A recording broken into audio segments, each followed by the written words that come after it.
Hello guys, कैसे हैं आप लोग। मैं रामदास स्वागत करता हूं आपके अपने चैनल गुरुजी उत्तराखंडी पे।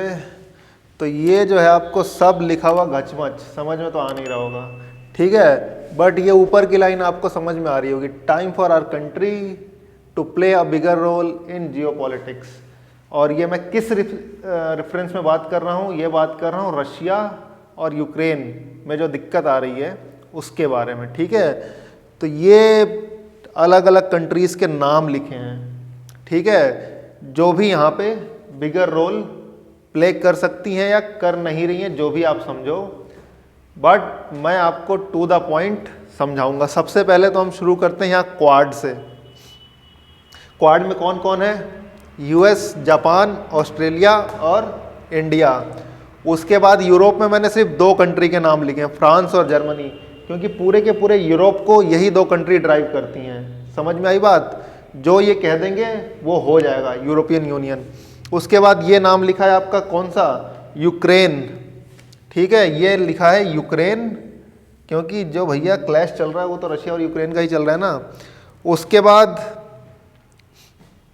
इंडिया सबसे अलग लिखा है, किसी ग्रुप में नहीं लिखा है। उसका रीज़न क्या है कि इंडिया की जो फॉरेन पॉलिसी होती है वो है बैलेंसिंग, हमें दोनों के साथ बैलेंस करना, चाहे रशिया हो, चाहे यूएस हो, चाहे ईरान हो, चाहे इजराइल हो, ठीक है।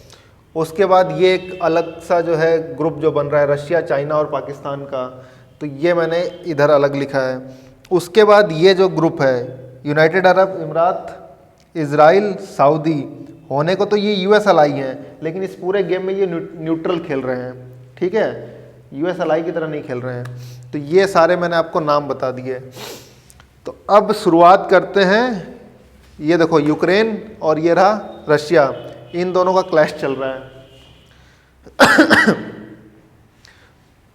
पूरे विश्व में इकलौता जो देश है जो कि यूक्रेन और रशिया में इंटरफेयर कर सकता है, फिलहाल ऐसा कोई है नहीं कि जो दोनों तरफ से इक्वली इंटरफेयर भी करे और इक्वली दोनों कंट्री उसको माने।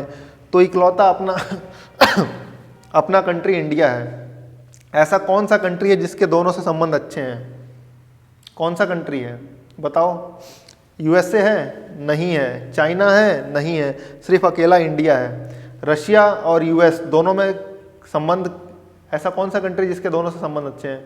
इंडिया। ईरान और इजराइल, इंडिया, ठीक है। बट मैंने यहाँ ईरान का नाम इसलिए नहीं लिखा है क्योंकि डोनाल्ड ट्रंप के टाइम पे 2019 में जो है क्या हो गया था, हमने ऑयल परचेस करना बंद कर दिया था ईरान के साथ, तो थोड़े से रिश्ते गड़बड़ चल रहे हैं, ठीक है। लॉन्ग रन में नहीं होंगे लेकिन अभी थोड़े से ऊपर नीचे चल रहे हैं। तो आप देखो, और ये वीडियो मैं आज क्यों बना रहा हूँ, उसका रीज़न ये है कि जो आपका यूएस का स्टेट डिपार्टमेंट है, ठीक है, वहाँ से इंडिया को एक जो है फाइनल वो आ चुका है कि अगर रशिया यूक्रेन पे अटैक करता है, अगर यूएस डिपार्टमेंट ने इंडिया को क्या बोला है, अगर रशिया यूक्रेन पे अटैक करता है तो आप, हमें उम्मीद है और हम होप करते हैं कि आप हमारे साथ खड़े होंगे। यानी कि किसके साथ खड़े होंगे? यूक्रेन के साथ। यानी कि हम ग्लोबल ऑर्डर को मेंटेन करेंगे। साउथ चाइना सी, चाहे इंडियन ओशियन, चाहे आपका इंडिया चाइना बॉर्डर, जो भी दिक्कत हुई थी क्वाड में, बोला जाता है कि हम इंटरनेशनल ऑर्डर को मेंटेन करेंगे। न्यूट्रल पर्सपेक्टिव से देखो तो रशिया यहाँ पे भी तो गलत कर रहा है, बट वो अपनी सिक्योरिटी के ऊपर है, क्योंकि मॉस्को जो है यूक्रेन से बहुत पास में है, और अगर यूक्रेन नेटो का पार्ट बन जाता है और रशिया, अमेरिका वहाँ पे अपनी मिसाइलें तैनात कर देता है, तो रशिया की सिक्योरिटी के लिए खतरा हो जाएगा। और समझ में आ गया? अब चलते हैं कि हम यहाँ पे गेम कैसे खेल सकते हैं, लेकिन सेफ खेलना है। सबसे पहले तो आप ये देखिए कि जो डिपार्टमेंट ने, स्टेट डिपार्टमेंट ने बोला है यूएस के, ये बोल दिया कि आपको हमारे साथ खड़े रहना है। तो फ्यूचर में हमारे पास क्या रहेगा? अगर हम यूएस के साथ जाते हैं तो रशिया हमसे दूर चला जाएगा, जो कि जा ही रहा है, ठीक है। और अगर इंडिया के अंदर आप देखोगे तो 65% जो हमारे वेपन्स हैं आर्मी, नेवी, एयरफोर्स के पास, वो रशियन हैं। स्पेयर पार्ट्स में दिक्कत आने लगेगी। बट अगर हम बैलेंस, अगर यहाँ पे कुछ बात बोलते हैं तो यूएस से हमसे दूर चला जाएगा, जो कि हमारे लिए बहुत बड़ी, क्या कहते हैं, जब एक्सपोर्ट इंपोर्ट होता है, जब जब ट्रेड होता है, तो हम यूएस के साथ अपर हैंड रहता है, मतलब हमें ज़्यादा फायदा होता है अगर हम इंडिया और यूएस का ट्रेड होता है। दूसरा, इन्वेस्टमेंट्स आती है, यहाँ पे हमारा डिफेंस है, यहाँ पे हमारा ट्रेड और इन्वेस्टमेंट है, तो हम दोनों को बैलेंस कर नहीं सकते हैं, क्योंकि अगर यहाँ पे हमने बैलेंस इक्वेशन दी तो यूएस से दूर चला जाएगा, बैलेंस नहीं दी तो रशिया चला जाएगा, तो एक न एक तो जाएगा। तो बहुत से आपको आर्गूमेंट मिल रहे होंगे, क्या मिल रहे होंगे कि हमें रशिया के साथ नहीं जाना चाहिए क्योंकि वो फ्यूचर में जो है चाइना और रशिया की नेक्सस बन रही है, दिक्कत है, वो दिक्कत है, ठीक है, अलग बात है। कुछ लोग कह रहे हैं कि हमें अमेरिका के साथ नहीं जाना चाहिए क्योंकि जैसा उसने अफगानिस्तान को बिट्रे का, हमें भी कल को बिट्रे कर सकता है। क्योंकि औरा क्या होता है, हम किस पे फोकस करते हैं, अपने जियोपॉलिटिक्स पे, अपने नेशनल इंटरेस्ट पे। तो नेशनल इंटरेस्ट सर्वोपरि होता है। आपको क्या लग रहा है कि यूएसए जो है हमारा साथ दे रहा है चाइना के खिलाफ, तो वो हमारा साथ दे रहा है? हमारा साथ नहीं दे रहा है भाई। वो अब तक वो बहुत बड़ा साहूकार था, बहुत बड़ा उसका ऑरा था इस पूरे ग्लोब पे, अब उसका धीरे धीरे ऑरा कमज़ोर हो रहा है, ख़त्म हो रहा है। तो अपने ऑरे को संभालने के लिए, अपने एपरेचर, अपना जो पूरा वास्तविकता में जो ताकत है उसको संभालने के लिए उसको इस स्क्वाड की ज़रूरत है, इंडिया की ज़रूरत है, चाइना को बैलेंस करने के लिए, ठीक है। अमेरिका इंडिया को सिर्फ इसलिए देखता है कि हम चाइना को बैलेंस कर सकते हैं इंडिया के थ्रू। सिंपल सा फंडा है और कुछ नहीं है। जो इंडो पैसिफिक की स्ट्रेटेजी है उसकी अभी आई है, उसमें हमें उसने बोला है कि जो इंडो पैसिफिक का सबसे बड़ा, जो आपका साउथ ईस्ट एशिया का जो सबसे बड़ा कंट्री है, सबसे ताकतवर, वो इंडिया है। क्यों बोला है? क्योंकि इंडिया पसंद है उसको, नहीं काउंटर करेगा चाइना को इंडिया के थ्रू, सिंपल। तो उसके बाद जो है आप ये देखिए, मैंने क्या बताया कि एक नए कंट्री चला जाएगा, तो मेरा अपना मानना है कि ना हमें यूएस की तरफ झुकना चाहिए और ना ही हमें रशिया की तरफ झुकना चाहिए। हमें यहाँ पे अलग खेल खेलना है। क्या लिखा है मैंने? Bigger role. तो ये बिगर रोल किस लिए लिखा है मैंने? वो इसलिए लिखा है कि ये जो यूक्रेन है और ये जो रशिया है, इनकी जो वॉर चल रही है ना, थोड़ा सा आग में घी डालने वाला काम होगा अपने लिए, रशिया और यूक्रेन के लिए नहीं, अपने लिए, कि हम इस क्लैश में कूदेंगे। देखो, अगर नहीं कूदे तो एक ब्लॉक तो गया, चाहे रशियन ब्लॉक चला जाएगा, चाहे आपका अमेरिकन ब्लॉक चला जाएगा, जाना तो है ही है। अगर हम कूदते हैं और किसी भी तरह यूक्रेन को और रशिया को कुछ सालों के लिए, कुछ महीनों के लिए अगर हम ये लड़ाई रुकवा तो सकते नहीं है, लेकिन एक अस्थायी तौर पे एक ब्रेक लग जाए कि हाँ भाई अगले 2-3 साल तक, 3 साल तक कोई दिक्कत होगी नहीं इन दोनों के बीच में, मेडिएट कर दें इन दोनों के बीच में, और किसी भी तरह ये मान जाए, एनी रीज़न, कोई भी रीज़न हो, कुछ भी हो सकता है, अगर ये मान जाए रशिया और यूक्रेन कि हम जो है भाई दिक्कत नहीं करेंगे, और मानेगा किस लिए? वो इसी शर्त पे मानेगा कि यूक्रेन नेटो को ज्वाइन ना करे। और हम अगर यूक्रेन को ये कह दें कि भाई आप नेटो को ज्वाइन मत करो और मीडिएट करके ये 2-3 साल के लिए जो है रुकवा दें, यूएस थोड़ा नाराज़ होगा, मानता हूँ, ठीक है, कोई बात नहीं। बट दिक्कत क्या होगी ना हमको, अगले 2-3 साल 4 साल बाद फिर से क्या होगा? फिर से यही होगा कि फिर से ये दिक्कत हो जाएगी। तो कुछ टाइम का ब्रेक लग जाए 2-3-4 साल के लिए, ठीक है। उसके बाद हम अपना जो ट्रेड रशिया के साथ $10 बिलियन का है उसको इंक्रीज करें। अब उसको इंक्रीज कैसे करोगे? ट्रेड रूट्स नए बनाने पड़ेंगे आपको, जैसे चाहबार पोर्ट है, और हम रशिया से क्या ले सकते हैं? रशिया से हम ऑयल ले सकते हैं, गैस ले सकते हैं, ठीक है। और वो गैस और ऑयल हम लेंगे तो हमारा ट्रेड बढ़ेगा किसके साथ? रशिया के साथ। और जब हमारा ट्रेड बढ़ेगा, तो जब ट्रेड बढ़ने लगता है ना, तो वॉर अपने आप कम होने लगती है। तो जब हमारा ट्रेड बढ़ेगा रशिया के साथ, तो चाइना का इन्फ्लुएंस रशिया के ऊपर अपने आप कम होगा, चाइना का इन्फ्लुएंस रशिया के ऊपर अपने आप कम होगा, तो बैलेंस हो जाएगा रशिया, इंडिया और चाइना के बीच में। अभी चाइना के इन्फ्लुएंस में क्यों है? क्योंकि मेजॉरिटी ऑफ ट्रेड चाइना के साथ होता है, और जो भी ट्रेड उसका इंटरनेशनल यूरोप और यूएस के साथ होता था वो ख़त्म हो चुका है। तो पूरी तरह से अपनी इकोनॉमी जो है चाइना के साथ सिंक्रोनाइज कर रहा है। तो वहाँ पे दिक्कत आएगी हमको। क्यों दिक्कत आएगी? चाइना कई बार कोशिश कर चुका है कि रशिया और जो पाकिस्तान है वो क्या हो जाए? एलाई हो जाए, और इंडिया और रशिया का नेक्सस नहीं, गलत वर्ड हो गया, इंडिया और रशिया के जो संबंध हैं वो खराब हो जाएं, बट ये अभी तक हुआ नहीं है। लेकिन रशिया और इंडिया दोनों को पता है कि चाइना ये चाहता है, ठीक है। और अगर हमारे संबंध रशिया के साथ खराब होते हैं तो रशिया वेपन सेल करना शुरू कर देगा पाकिस्तान को, जिसको हमने इतने समय तक ब्लॉक किया, वो चीज़ शुरू हो जाएगी। पहली चीज़ ये दिक्कत शुरू हो जाएगी।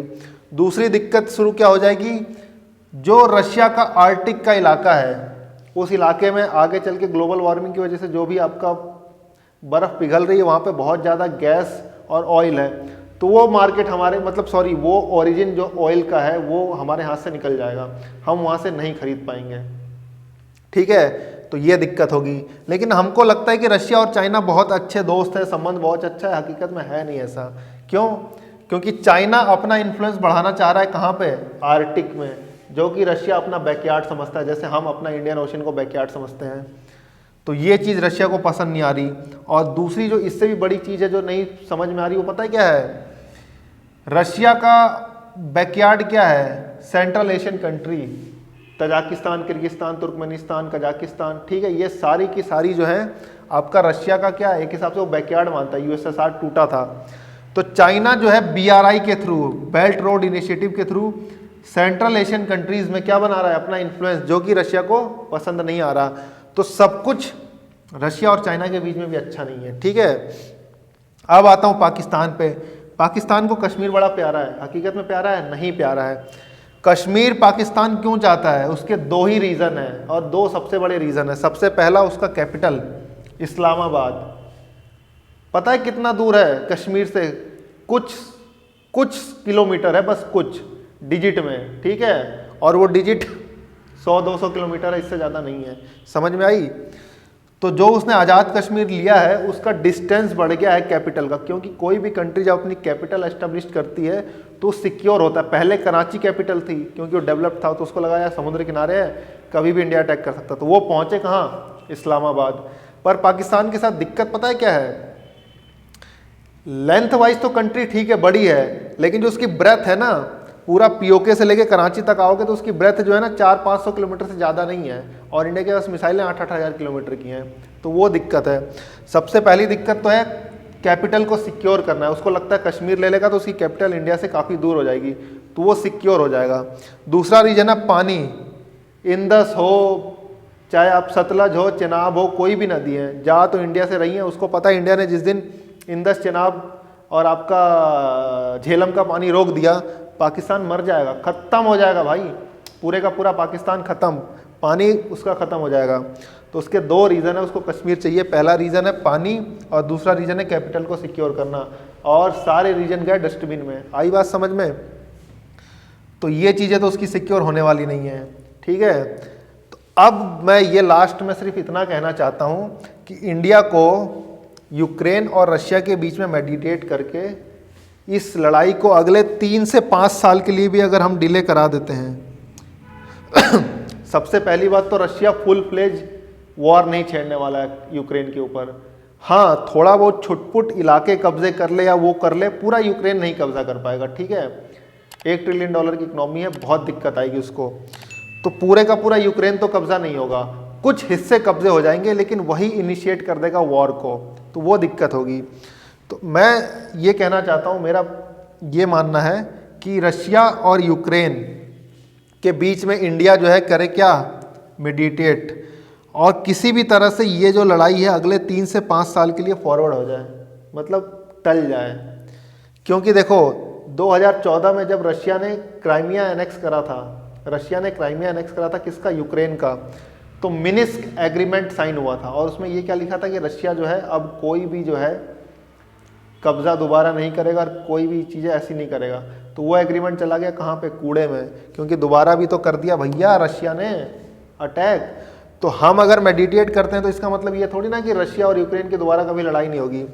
हम मेडिटेट करें, 3 से 5 साल या 7 साल का अगर विंडो मिलता है तो हम 2 काम कर सकते हैं। पहला, डिफेंस का जॉइंट वेंचर प्रोडक्शन जैसे ब्रह्मोस का है वो बढ़ाएं। दूसरा, हम ट्रेड बढ़ाएं। अब ट्रेड कैसे बढ़ाओगे? ट्रेड रशिया के साथ बढ़ाने के 2 ही रास्ते हैं। पहला रास्ता तो आपका क्या है, वो लंबा रास्ता जो आपका स्वेज कनाल से होके ऊपर जाता है, वो बहुत लंबा रास्ता है, दिक्कत होगी। दूसरा रास्ता है ईरान के थ्रू जो है हम क्या बनाएं, north south corridor, transit corridor, उस पर हम काम करें तेज़ी से, जिससे हमारा रशिया से व्यापार बढ़े। तो रशिया से एक तो व्यापार बढ़ेगा, एक जॉइंट वेंचर प्रोडक्शन होगी डिफेंस की, ऑयल गैस हम लेंगे, ठीक है, क्योंकि ऑयल हमारा जो ऑयल का इकोनॉमी है वो तो अच्छा है, लेकिन हमें गैस की इकोनॉमी बनानी है 2030 तक 15% एनर्जी पे ऊपर, ठीक है। तो ये जब बढ़ेगा तो रशिया हम पे भी डिपेंडेंट होना शुरू करेगा, जिस तरह से चाइना पे डिपेंडेंट है। हम पे जब डिपेंडेंट होगा तो जब डिपेंडेंट उसकी इकोनॉमी हम पे हो जाएगी तो हमारे पास एक अपर हैंड आ जाएगा। मैं ये नहीं कह रहा हूँ चाइना के ऊपर अपर हैंड आ जाएगा, लेकिन एक रशिया को हम बैलेंस कर सकते हैं कि भाई अब आप यूक्रेन पे अटैक नहीं करोगे। ये लॉन्ग टर्म में अच्छा होगा। लेकिन ईरान के साथ दिक्कत ये है कि ईरान जो है न्यूक्लियर बॉम्ब बना रहा है, इजराइल उसके खिलाफ है, तो इजराइल भी कभी भी ईरान के ऊपर फ्यूचर में छोटा मोटा अटैक या जो भी अटैक कर सकता है, तो वो एक बड़ा गेम बन जाएगा।